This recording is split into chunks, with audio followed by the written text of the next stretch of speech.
Es 1979. 6 personas quedan atrapadas en un país al borde del colapso y la única forma de salvarlas es una mentira tan absurda que podría funcionar. En 1953, un golpe orquestado por Estados Unidos y Gran Bretaña derrocó al primer ministro iraní tras nacionalizar el petróleo, instaurando al Shah, cuya extravagancia y occidentalización del país desataron el descontento chiita. Esto culminó en la Revolución Islámica de 1979, que obligó al Shah a huir y refugiarse en Estados Unidos. El 4 de noviembre de ese año, manifestantes iraníes tomaron la embajada estadounidense en Teherán, exigiendo la extradición del Shah y capturaron a más de 50 rehenes. 6 empleados escaparon y, tras ser rechazados por otras embajadas, encontraron refugio con el embajador canadiense Ken Taylor y su esposa. 69 días después, la CIA, bajo presión, convoca a Tony Méndez, experto en extracciones. Su supervisor, Jack O'Donnell, le revela que los 6 diplomáticos escondidos en la residencia canadiense corren peligro inminente. Los iraníes están reconstruyendo documentos triturados y pronto notarán su ausencia. Si los descubren, enfrentarán la captura y la ejecución. La CIA debe actuar rápido para sacarlos de Irán sin ser detectados. En una tensa reunión entre la CIA y el Departamento de Estado, se evalúan opciones para rescatar a los 6 diplomáticos. Propuestas como enviarlos en bicicleta a 500 kilómetros hasta Turquía son descartadas por el clima y la dificultad, mientras que infiltrarlos en un vehículo de ayuda humanitaria resulta imposible por los estrictos controles iraníes. La idea de usar documentos falsos también se rechaza por el alto riesgo bajo la vigilancia revolucionaria. Frustrado, Tony insiste en encontrar una solución más sólida. La crisis de los rehenes en la embajada estadounidense aviva el conflicto entre ambos países. En Estados Unidos crecen las protestas exigiendo la liberación de los 52 rehenes, mientras en Teherán las manifestaciones antiestadounidenses se intensifican y los revolucionarios amenazan con castigar a cualquiera vinculado a Estados Unidos. La reconstrucción de documentos triturados en la embajada pone en peligro a los 6 fugitivos, cuyo descubrimiento parece inminente. 74 días después del asalto, Méndez, inspirado por una conversación con su hijo sobre el planeta de los simios, idea un plan arriesgado pero ingenioso: disfrazar a los diplomáticos como un equipo de cineastas canadienses de Hollywood que buscan locaciones en Irán para una supuesta película de ciencia ficción. Para dar credibilidad, propone crear una producción falsa, producir material promocional y conseguir apoyo de Hollywood, asegurando documentos y una coartada que permitan a los 6 salir en un vuelo comercial sin levantar sospechas. El plan suena descabellado y los superiores fruncen el ceño, pero Tony menciona que tiene un contacto: John Chambers, el maquillista ganador de un Oscar por El planeta de los simios y aliado previo de la CIA. Chambers puede prepararlos en 1 o 2 días, asegura, hará que todo parezca real. En tanto, los diplomáticos se miran cada vez más angustiados por su situación, al tiempo que los iraníes en la embajada estadounidense descubren que hacen falta más empleados y que solo necesitan su rostro para encontrarlos. Jack autoriza a Tony para viajar a Los Ángeles y reunirse con John Chambers, prometiéndole un director si logra hacer creíble la película, mostrando así su confianza en él. 19 de enero de 1980. Tony viaja a Hollywood y convence a John Chambers para crear una película falsa como parte de su plan. John presenta a Tony con Lester Siegel, un productor veterano, y juntos montan una productora ficticia, Studio 6, con una oficina para hacer creíble la operación. Tony elige un guión titulado Argo, una cinta espacial con escenarios que evocan el Medio Oriente, ideal para su propósito. Mientras tanto, los 6 diplomáticos viven con miedo e incertidumbre. Joe intenta calmar a su pareja, Katy, pero la situación es tensa, ya que el ama de llaves sabe que escaparon de la embajada, lo que los pone en mayor riesgo. Jack presiona a Tony para acelerar el plan, advirtiendo que la CIA podría optar por alternativas menos viables, como usar las bicicletas o hacerse pasar por maestros ingleses. En un momento personal, Lester confiesa ser un padre ausente y Tony revela estar separado, con su hijo viviendo con su madre en Virginia, mostrando el impacto de sus carreras en sus vidas personales. La tensión aumenta cuando Jack informa a Tony que el jefe de seguridad del Shah fue capturado, duplicando la vigilancia en el aeropuerto. Tony insiste en que la coartada aún no es sólida y pide una semana más, pero Jack le dice que el tiempo se agota. Para fortalecer el plan, Tony, Lester y John deciden que la mentira debe ser más convincente. John propone usar la prensa para dar autenticidad a la falsa película, elevando la apuesta de la operación. 23 de enero de 1980. Para hacer creíble Argo, deciden organizar un evento público donde actores leen el guión ante la prensa, logrando cobertura mediática que refuerza la fachada de la película. Sin embargo, la presión crece cuando los revolucionarios iraníes denuncian en una conferencia la corrupción de Estados Unidos por apoyar al Shah y amenazan con juicios y sentencias contra los diplomáticos, intensificando la urgencia. 25 de enero de 1980. Tony y Jack presentan el plan al secretario de Estado, quien duda frente a alternativas como usar bicicletas o fingir ser maestros. Tony defiende la idea argumentando que Hollywood filma en todo el mundo, logrando así la autorización. Antes de partir, Jack le advierte que, si lo capturan, la CIA no lo salvará y se despiden. En el aeropuerto, Tony confirma a John por teléfono que tiene luz verde y le pide mantener la oficina activa. Intenta contactar a su esposa sin éxito y escribe una emotiva carta a su hijo, disculpándose por faltar a su cumpleaños y por su ausencia, expresando su amor antes de enviarla. Mientras tanto, Joe confiesa a Mark su remordimiento. 9 meses antes, Katy le pidió dejar Irán, pero él se negó y ahora lamenta haberla puesto en una situación tan peligrosa donde todos enfrentan el riesgo de morir. Estambul, Turquía, 27 de enero de 1980. Tony se reúne con un agente que le explica que, al entrar a Irán, debe completar un formulario con una calca para controlar la entrada y salida del país. También le indica que, al llegar, debe registrar un permiso de filmación en el Ministerio de Cultura para despistar a los iraníes en caso de ser descubierto. En el consulado de Irán en Turquía, Tony es entrevistado sobre el motivo de su visita. Responde que es por una producción fílmica y, cuando le preguntan por qué no tramitó la visa en Canadá, contesta con naturalidad que su jefe no le avisó hasta estar en Turquía, logrando que le aprueben la visa.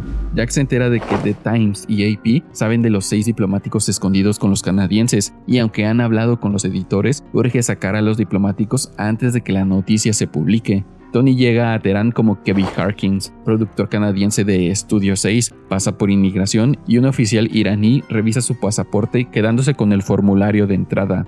En un taxi rumbo al Ministerio de Cultura, Tony observa con inquietud grupos armados y ejecutivos en las calles. Ante el viceministro, explica que su equipo de filmación consta de 7 personas, él y 6 más que llegarán desde Canadá. El viceministro, entusiasmado por promover el exotismo de Oriente, indica que el permiso probablemente será aprobado. Tony se reúne con el embajador canadiense, quien le entrega los pasaportes falsos para los 6 diplomáticos y le advierte que el ama de llaves sabe quiénes son, aunque no está claro si hablará. En la casa del embajador, Tony se presenta como Kevin Harkins, el encargado de sacarlos, les da el guión de Argo y sus identidades falsas, pero Bob se ríe, llamando el plan absurdo, pues ninguno sabe de cine. Tony los calma asegurando que está allí para ayudar, aunque admite que es su primera misión de este tipo. Joe critica la idea, pero Bob, resignado, dice que no tienen otra salida ya que quedarse ya no es seguro.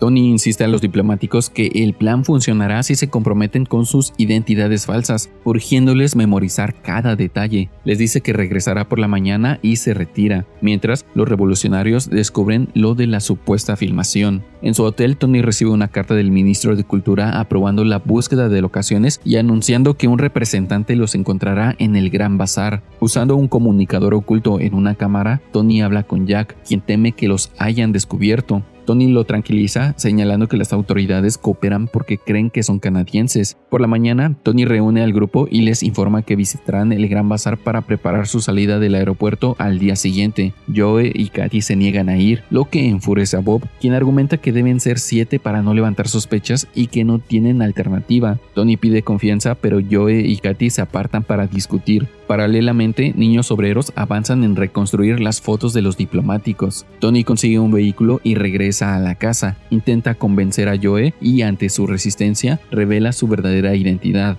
Es de Nueva York, habla de su familia y promete sacarlos si cooperan. La sinceridad de Tony convence a Joe, quien finalmente acepta. En el camino al bazar, el grupo se topa con una multitud de manifestantes. Todos se ponen nerviosos al ser rodeados y los golpes al vehículo aumentan la tensión. Tony, manteniendo la calma, les pide tranquilidad, acelera y logra atravesar la muchedumbre. Ya a salvo, pregunta a cada uno por su identidad falsa para reforzar su coartada y calmarlos. Al llegar al bazar, se reúnen con el guía asignado. Katy, fingiendo ser diseñadora de producción, toma fotos, pero un comerciante enfurecido la persigue por fotografiar su local sin sin permiso, acusándolos de ser estadounidenses. Esto provoca una trifulca. El guía interviene aclarando la situación, pero ante la hostilidad deciden abandonar el lugar. Mientras tanto, espías toman fotos del grupo. Al mismo tiempo, revolucionarios visitan la casa del embajador y cuestionan al ama de llaves sobre las actividades en la residencia. A pesar de la presión, ella mantiene la calma y no revela nada, protegiendo así la seguridad de los diplomáticos. De vuelta en la casa, Tony entrena intensamente a los 6 diplomáticos para el escape, enseñándoles cómo actuar y responder si los interrogan en el aeropuerto. Les insiste en mantener sus identidades falsas como equipo de Argo y no contradecirse, ya que la coherencia es clave.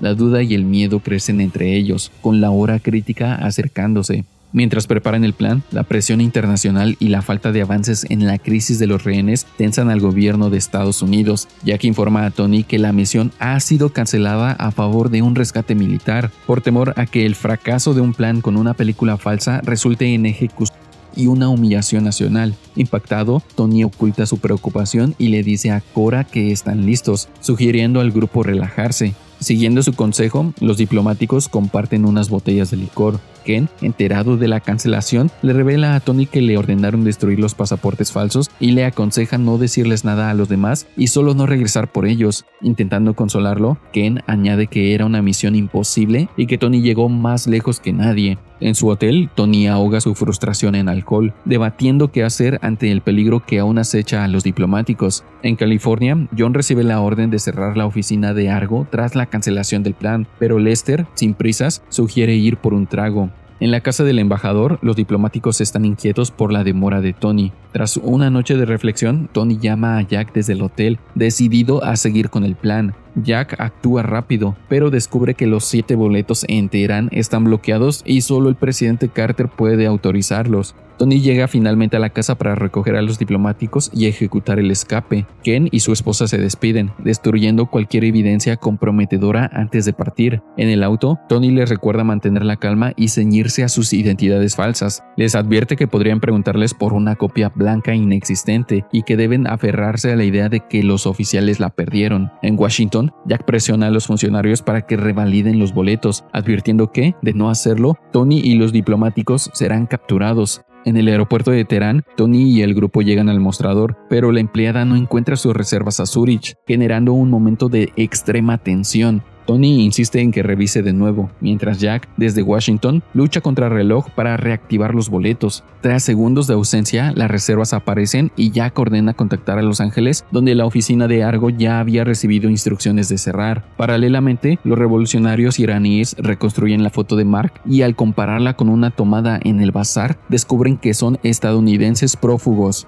En el primer control del aeropuerto, los oficiales revisan los pasaportes y el formulario amarillo, pero, como era de esperarse, no hay copias blancas. Interrogan al grupo sobre su visita y tras varias preguntas tensas, finalmente los dejan pasar. Antes de subir al avión, los guardias detienen al grupo y los llevan a una oficina para interrogarlos. Joe, hasta entonces el más escéptico, toma el liderazgo al hablar farsi con fluidez, asume el rol de portavoz y responde con seguridad, mientras el grupo muestra el storyboard de Argo, explicando que buscan locaciones en Irán para la película. Sugieren incluso llamar a Los Ángeles para verificarlo. Los oficiales, inicialmente recelosos, se interesan por las ilustraciones y la trama de ciencia ficción. Un guardia, aún desconfiado, llama a la oficina de Estudio 6. El teléfono suena en una oficina vacía, pero en el último segundo, John contesta, confirmando que Kevin Harkins está en el extranjero buscando locaciones, salvando la coartada. Mientras tanto, los revolucionarios irrumpen en la casa de Ken buscando a los diplomáticos, pero la encuentran vacía.